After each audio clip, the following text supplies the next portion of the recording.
We're ready. We're back in session and we are making things happen. Everyone, thank you so much for coming back to day two. I can't believe we're at $25,000 raised. Oh my God. We're actually going to break last year's record. It's looking like it. I'll be quite honest. This just feels really good. And what even feels better is I have two people I really enjoy that I'm going to bring on stage. One of my favorite people, actually on the vendor side. I'm going to go ahead and bring him on. If you don't know him, it's the guy, it's John Harden from Aavik. Man, thank you so much for supporting this cause, and I can't wait to, one, hear a little bit about what you got going on at Aavik, but also bring on our amazing speaker today. With that said, I'm hopping out of here. Hey there, Kyle. Thanks for the introduction. John Harden here on the vendor side with Aavik. I'm really excited to be here. And honestly, Aavik's just excited to support Rejection Con.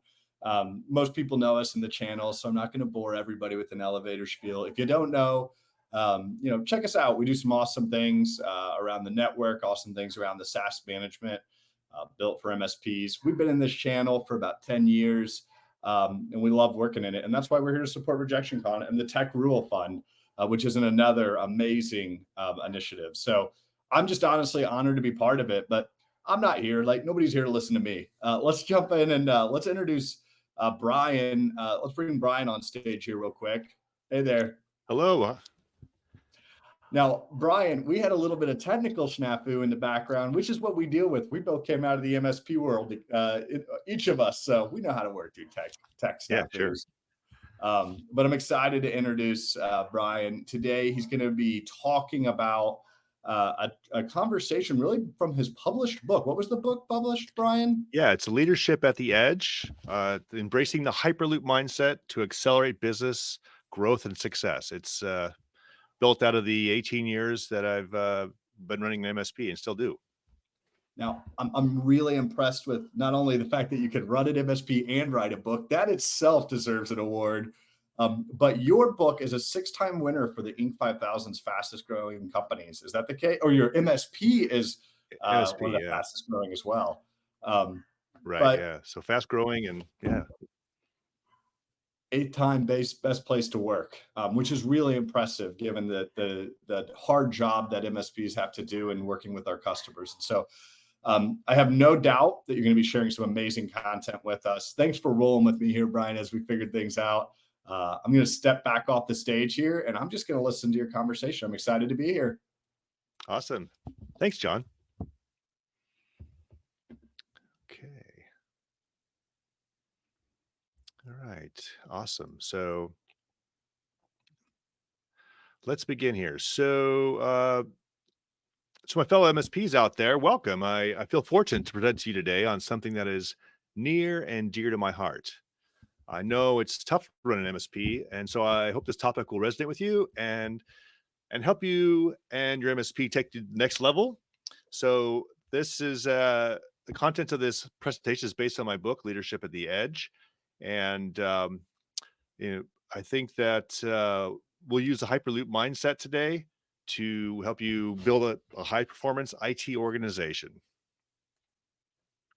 I want to just going to give you a heads up to what you're hopefully learned today, and we have some takeaways that you should experience. The first one is to preach steps for building an amazing culture. We're going to follow up with some tips on how to provide award-winning customer service.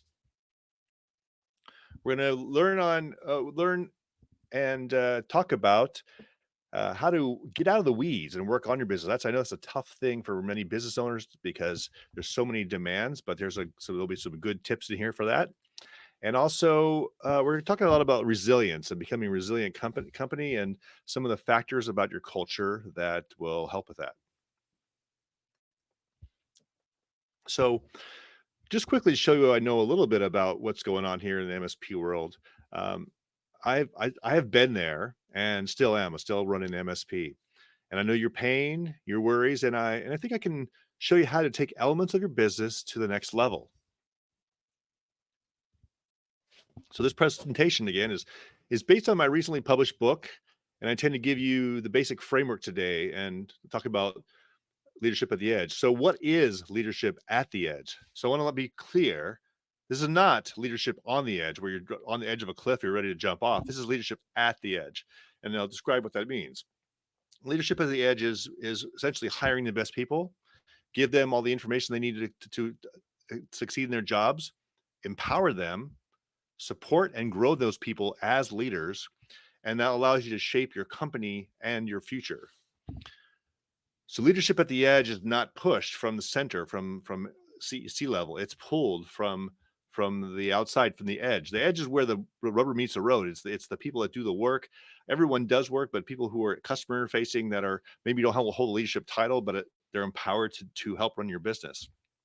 And we'll hear about that. People are empowered, and you're going to hear that word a lot today because it's a core tenet of what we're doing here today. And what problems are we trying to solve with leadership at the edge? Well, first of all, we have poor performance. And so an example from Dunkin' Donuts. I was going to Dunkin's the other day, and I walked up and somebody said, "May I help you?" And they were just, you could tell they're having a miserable day. And I was like, wow, like this person does not like their job, or maybe they don't like their job today. But think about that in context that MSPs are essentially customer service companies. And so that performance is going to not only reflect how your business is doing, but your perception with your customers. We're going to talk about the problem of engagement, getting people to not just show up to work, but to really be engaged with what they're doing. We had that a while back with quiet quitting, where people just go to work and they weren't putting much into it, just showing up. That's a problem I think we can solve with leadership at the edge. Then there's retention. Getting good people is hard, and keeping them is even harder. And so we saw during the Great Resignation a couple of years ago that people would rather be unemployed and take unemployment insurance than work. And so there's a number of things you can do to retain employees. A real challenge, of course, with most businesses, and especially with MSPs, is hiring the right people instead of the wrong people. And then if you hire the right people, make sure they're in the right seat, not the wrong seat. So hiring is a challenge too, and being in a competitive landscape. And the other thing it solves here, we're looking to solve, is dysfunction. That's around information hoarding, fiefdoms, silos, and my least favorite of all these is micromanagement. So, what is one of the answers to some of these problems? And it revolves around culture. There's no one answer, but I'm going to talk a lot about culture today. So again, this book, although I've been running an MSP for 18 years, even before it was called an MSP, I've been, in the trenches here for over 30 years. So this book is 30 years in the making, and this concept that I'm sharing with you today. So I've experienced dysfunction sometimes where vision outpaced the execution. I've studied hundreds of businesses and read over hundreds of books to try to get the best concepts I could. And then 18 years ago, I tried to take those ideas and build a company and see how it worked. And so far, I think it's worked pretty well. Sometimes I take the best ideas and concepts. Now, it's important to note too that I was thinking about these things for a long time. So before I had a title, I want to tell you about that, because not everybody here on this webinar and this conference here is a CEO or leading. They're part of an organization. So you can affect change too, regardless of what level you're at. So you, given the chance with the right ideas, you can add value and grow into a leader. So all you need really is desire and the willpower and a plan. And so what I'm going to give you the basics of a plan based on my book. We're going to help you develop the Hyperloop mindset. So what is a Hyperloop? So if we're talking about embracing this Hyperloop mindset, we have this powerful concept I want to talk about. So Hyperloop is there's a dozen of Hyperloops that are being developed around the world, right? Virgin, Boring Company, and so forth. And it was introduced at the World's Fair many, many years ago. And in 1799, they called it the VAC train. But essentially, it's a terrestrial way of traveling, and it solves a bunch of problems. It goes 700 miles per hour. So that's 10x what you can do in traffic, because there is no traffic, and it runs on electricity. There are three things you really need to know about Hyperloops for the sake of this conversation. Is that number one, they use magnetic propulsion and magnetic levitation. Number two, there's no air or very little air in these tubes, so it's less friction. And three, they accelerate very quickly. Go down a single path, and they have high performance. So, for example, going from Boston to New York City is 190 miles, right? It takes 3 hours and 37 minutes in a car, 2 hours and 20 minutes in a train, and 3 hours and 24 minutes in an airplane. Strangely, an airplane is longer than a train because of all the security protocols and boarding and so forth. But that same distance can be 26 minutes in a Hyperloop.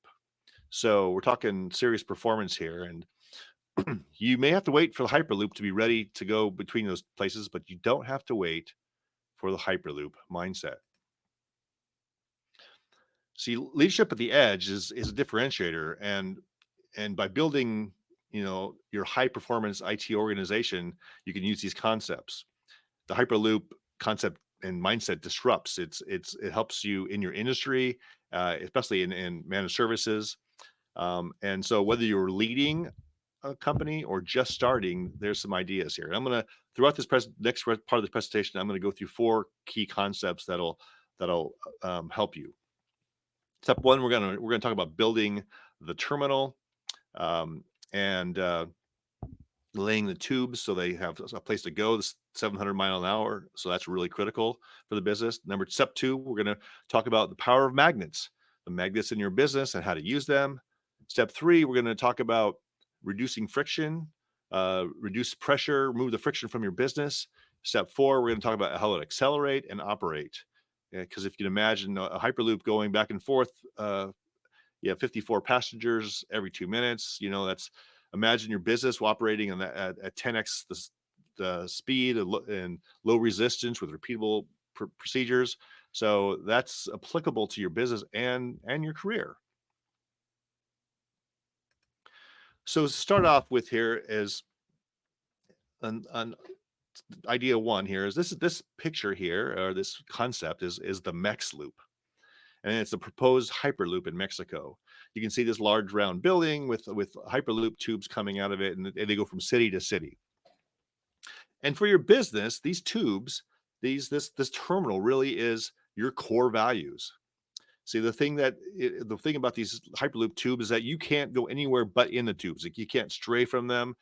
They keep you on track, and that's just like your core values. And I've listed our core values here for IUVO. But the first step you need to do is establish your core values. And those core values they answer every question you need to know about how to operate within your own framework. Who we are as people in the company, what do we expect from each other? You use those core values to hire people, fire people, and promote them. If you don't have them, you're going to have to create them. And if you have them, you have to really analyze them and make sure they're right for your business, and they do the things you want to do. They keep people guided, because you can use those core values, like we use them for like everything: hiring, firing, promoting, and so forth. And it's important not just to MSPs, but to really well-known businesses. Here's a quote from Bryon, and basically saying that you use core values from doing the strategic all the way to the mundane. It's guide you in everything you're doing. If you're looking for a new job, or working for investing or whatever, you can look at that core values of where you're looking, the company you're looking at, and you can understand whether you want to work with them. One tip I want to share for you is that you can have your core values and you can have them on the wall or on your internet and so forth, but they really have to be reinforced every day. So, for example, we have, during our review process, we have how do they fit in the core values. Also, we have a program called Kudos. We use a Slack little application we wrote, where people can submit a kudos for somebody just for doing a great job, and there's prizes associated with it. But in this thing, everybody can see these kudos, and along with saying what they did great or how you like working with them, did you say what core values did they demonstrate? So everybody can see on a regular basis that it's great to share what people did. That's great, but also it reinforces those core values. And if you look at them long enough, you can figure out which core values are really being used and put to the test every day. So your core values really are your are your tubes. They're the core for your business and keep you on path. Here's an example of a real life example. So Nordstrom's is a legendary. It's a retail outfit. You buy clothes and so forth, and they have legendary customer service. They're a $15 billion, 70,000 employee company, Fortune 100 for 20 consecutive years. You can look them up in any business cases, and it shows how they go above and beyond. How they handle returns, how if you go there and ask for something they don't have, they'll recommend competitors. Go across the street to Macy's, they have that there, and so forth. They'll help you shop, help you find things. And you think, well, gosh, in order for them to do this really well, they must have a lengthy handbook. But they don't. When you start out Macy's, they give you one sheet of paper with your information on it, and on the back, it has this one statement. It's like, our single rule is to use good judgment in all situations. That's their core value. And so they're encouraged to do things like find things faster for their customers, check out faster, build personal relationships, have a unique experience, and spread and all of this spreads the positive word of mouth. You can imagine as a MSP or IT service provider, that's what you want. You want people to be like, you want your people to be so empowered to do this for your customers, that your customers are delighted. And so this not only helps spread business. Everybody says, well, I want to go to Nordstrom's. They're great.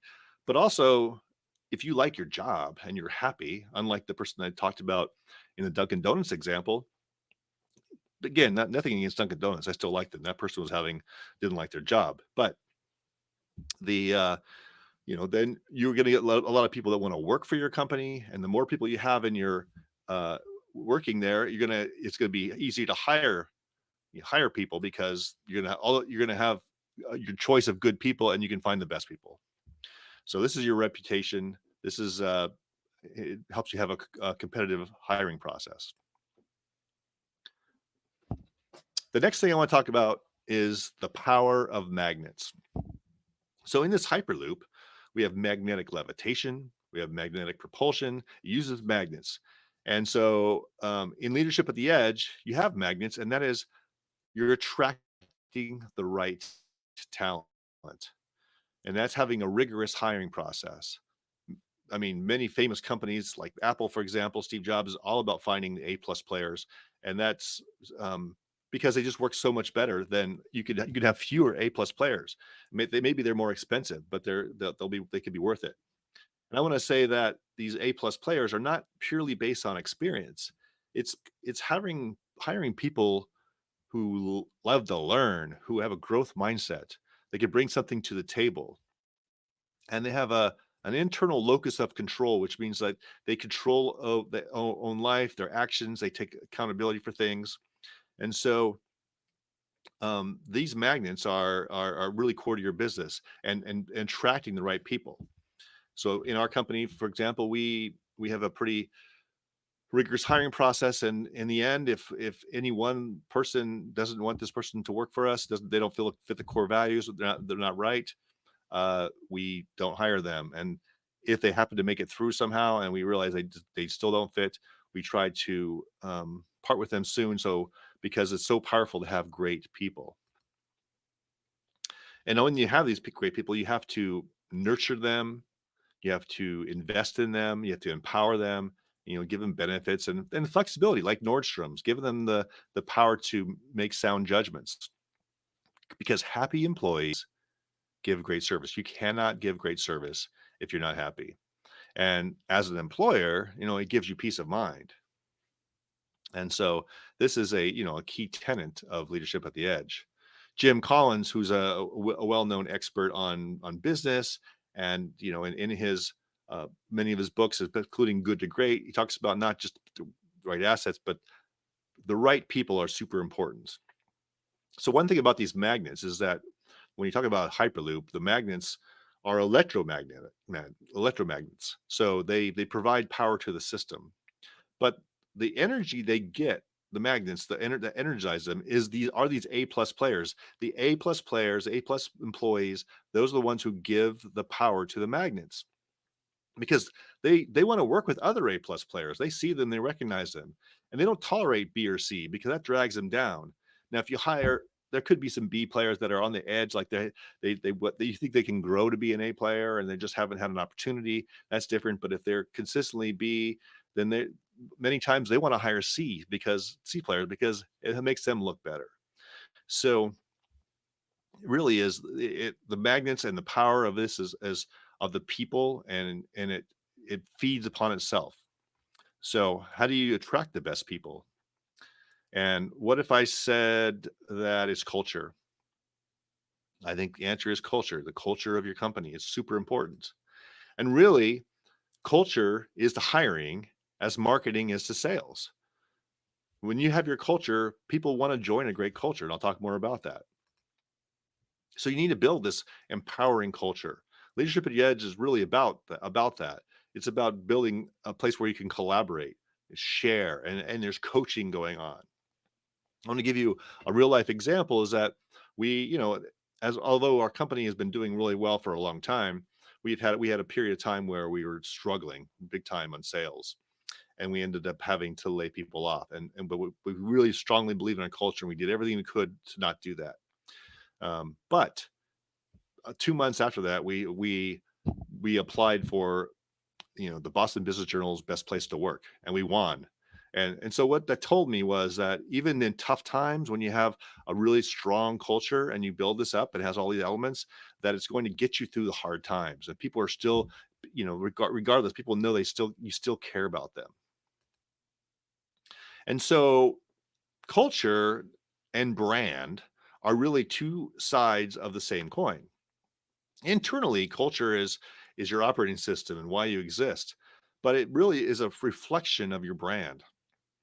So if they're not aligned, your culture and your brand, then you have an inconsistency problem. It's very much like the companies that overpromise and underdeliver.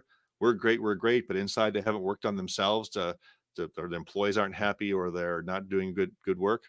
So because culture is kind of is a promise to your employees. Um, it's what you promise that they're going to do, and your brand is a promise to your customers or your prospects or your future hires. That's what the externally view. So if you operate within a great culture and you just promote your culture as your brand, then it's really easy to when people join you, they say this is the way I thought it was. When you get a new customer, they say, oh, this is exactly how I thought it was going to be.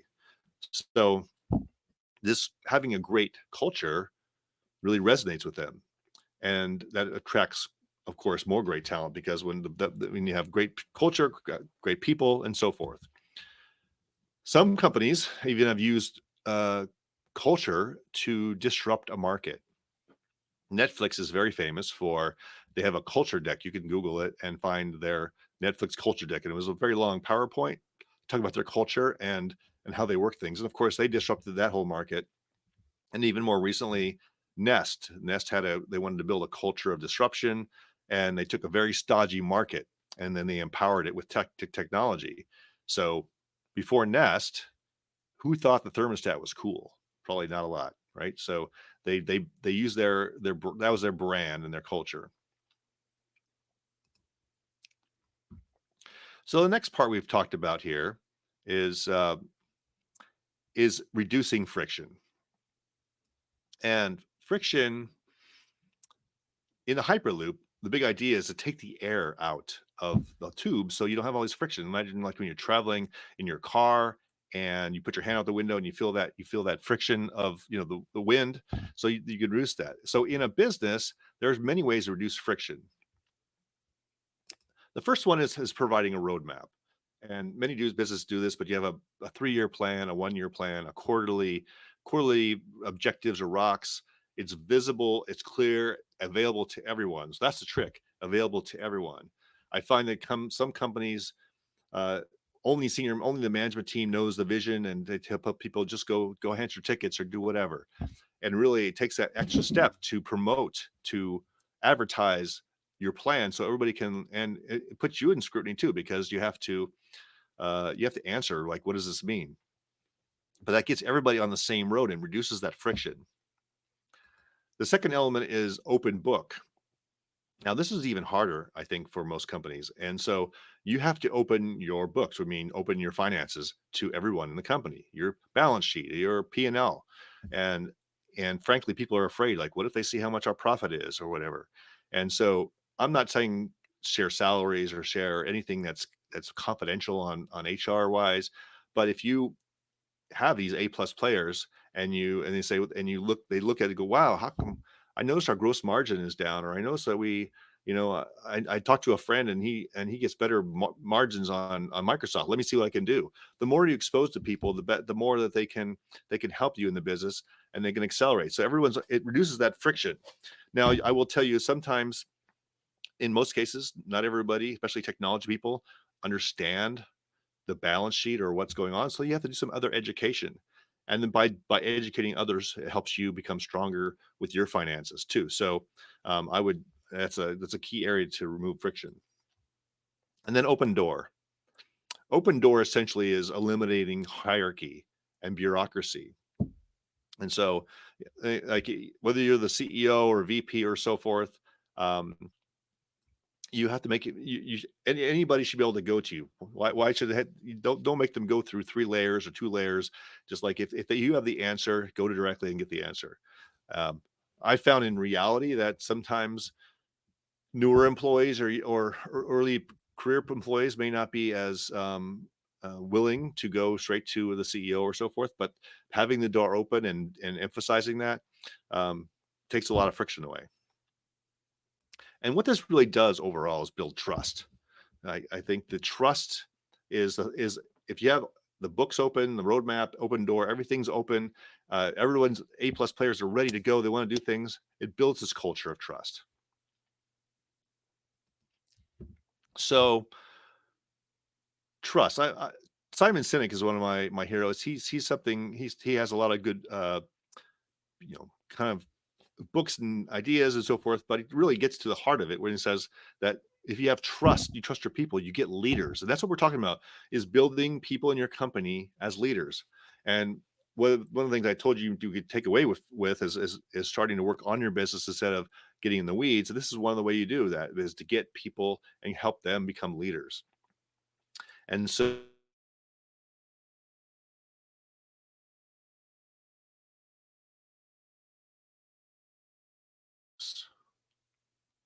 that's interesting.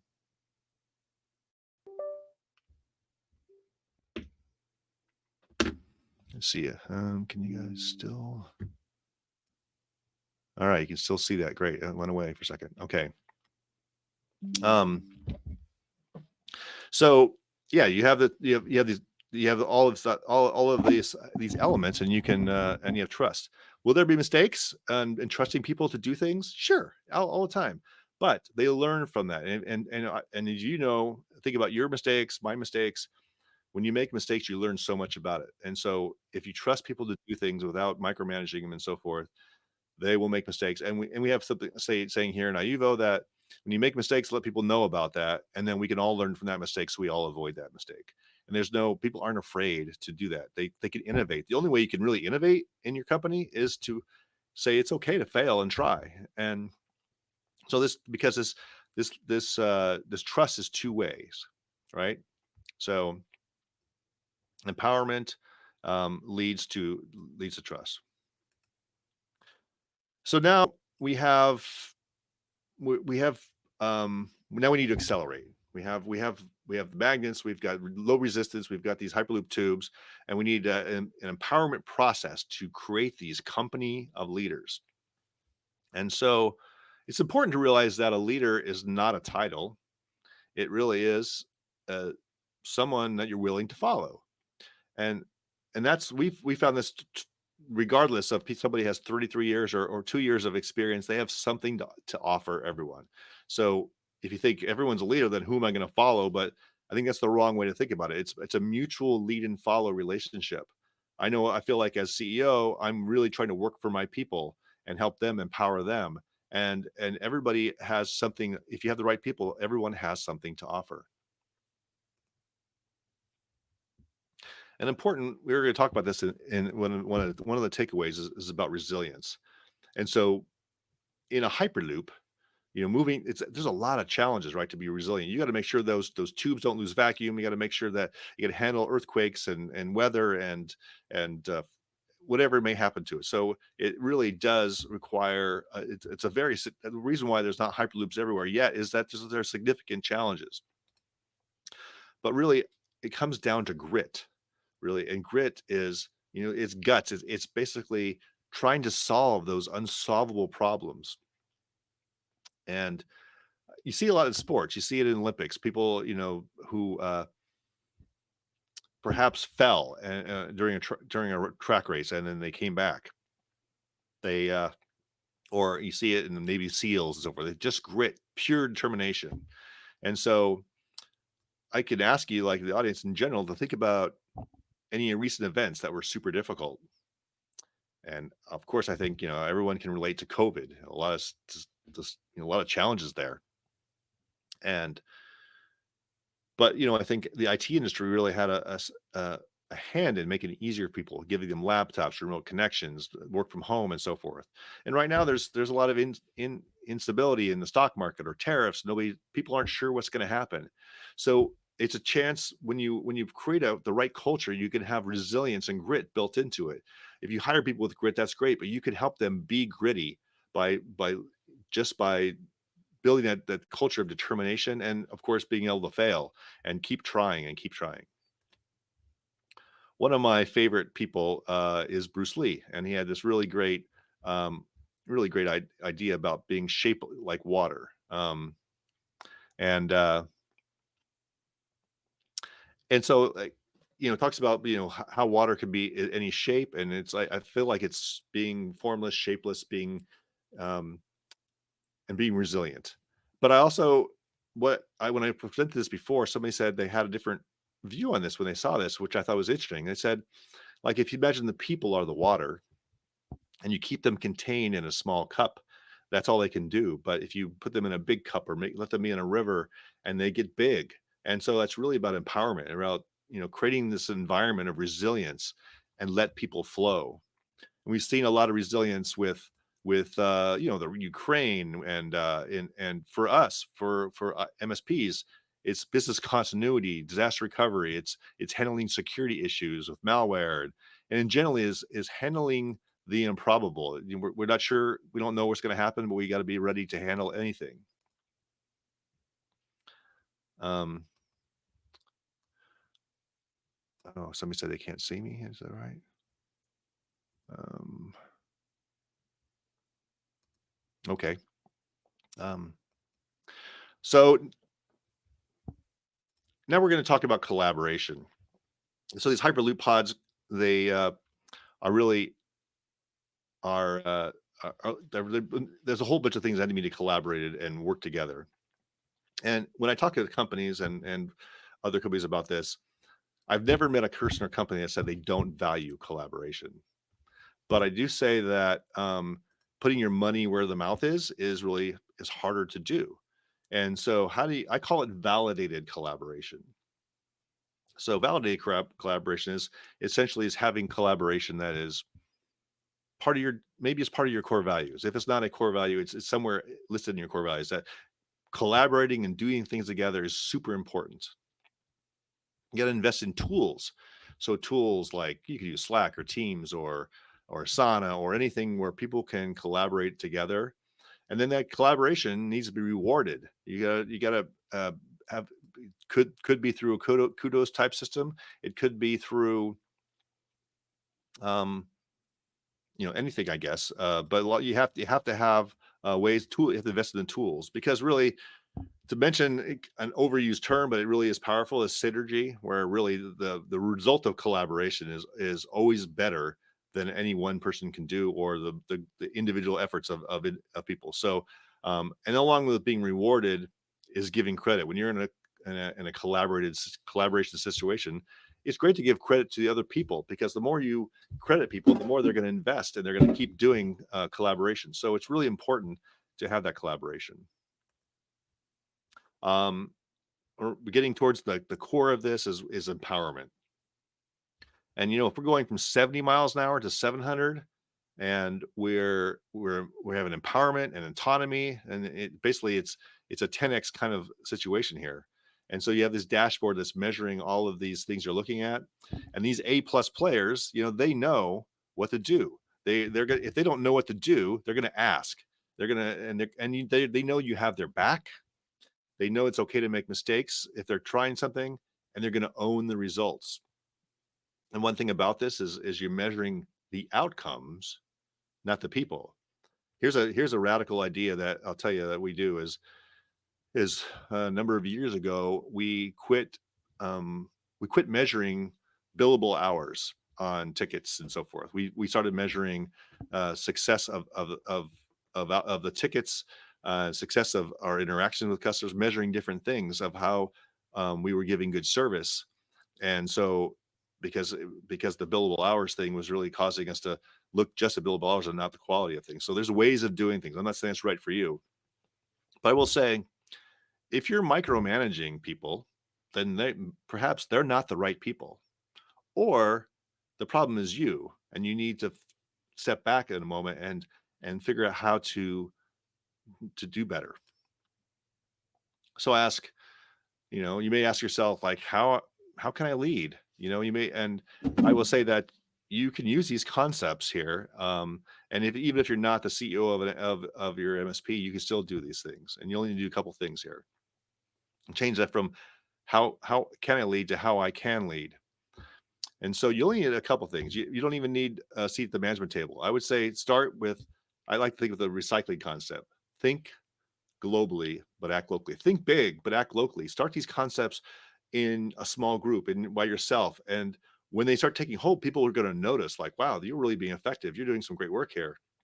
And you can spread that word. You can also educate. If you're not in senior leadership position, you can educate people above you and help them. You have to open your mind to new ideas and have this growth mindset we talked about. And on the same time, you got to be vulnerable by presenting your ideas that you may get some people may not like those ideas, and you have to defend those ideas. And the best way to defend those ideas is to create a meritocracy. Defend your ideas with data. Have the data to show this is why it's a better idea. That allows you to kind of let go of control and of not only information but people. Like we talked about opening the books, opening open everything up for people, letting go of control and letting them do their greatest work, and stop doing things the way it's always been done. So, in essence, now I say that this is the concepts around leadership at the edge, and I guess I will say that's what this is about. So we do have some time for questions, or people want to put it in the chat or voice. I'm not sure how this system works, but I'm hoping this has been useful.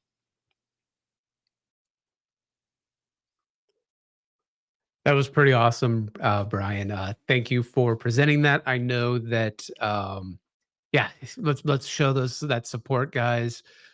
Really helpful. Like I know when I went through my journey with my MSP, these leadership things seem so subjective and esoteric and time consuming. I guess really when you're rolling these things out, how do you manage the beast of burden of time? Because a lot of this takes way more time, and we got tickets to crush.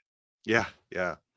Um, I think that's a great question. I think part of it is deciding uh, what not to do. I've it's like kind of the concept of like almost going on vacation. You go on vacation and then you go, okay, what broke when I was on vacation? And then you go, oh, these things didn't break. So there's probably some things that we're doing that are not as valuable as we think they are, and we get stuck in this thing like about doing that. But we were there. We had like back, I can recall 10 years ago. So we were buried in ticket volume, and we were like, we didn't want to spread that out. We didn't even tell our customers give them access to the portal because we were afraid they're going to see all the tickets that were open. And so it doesn't happen overnight, but you drill in these things. And I found that as we started putting core values and instead of saying, I think we need to kill tickets, I'd say like, how do we solve this problem and let the people kind of come to the better conclusion about this? So it was empowering people was the key. And I even saw this in our growth. We'd have some plateaus, like what's going on, we're not moving, and then you go, this is the bottleneck, and then you keep. So I'll say, it's 18 years of that. It doesn't happen overnight, but I think can be useful. Yeah, constraint theory talks a lot about kinks in the chain, and you have to remove one variable at a time to figure out where your true bottlenecks are. And then where I see a lot of MSPs have this too, right? Is they think that everything on a micro level, not at a macro level, and then it just stalls everything out. Yeah. But with that being said, thank you so much, Bryon. Great talk. Everyone, let's go ahead and make sure we support him. Let's grab his book. But with that being said, guys, we're sliding right into the next session in 2 minutes. So make sure you go ahead and figure out where you want to go. You go refresh your drinks, go grab yourself a snack at the snack bar that Wes promised that we had, and I still can't find it. Well, And thanks on very that much, note, Kyle, again, and thank you everybody for attending. take care. Okay.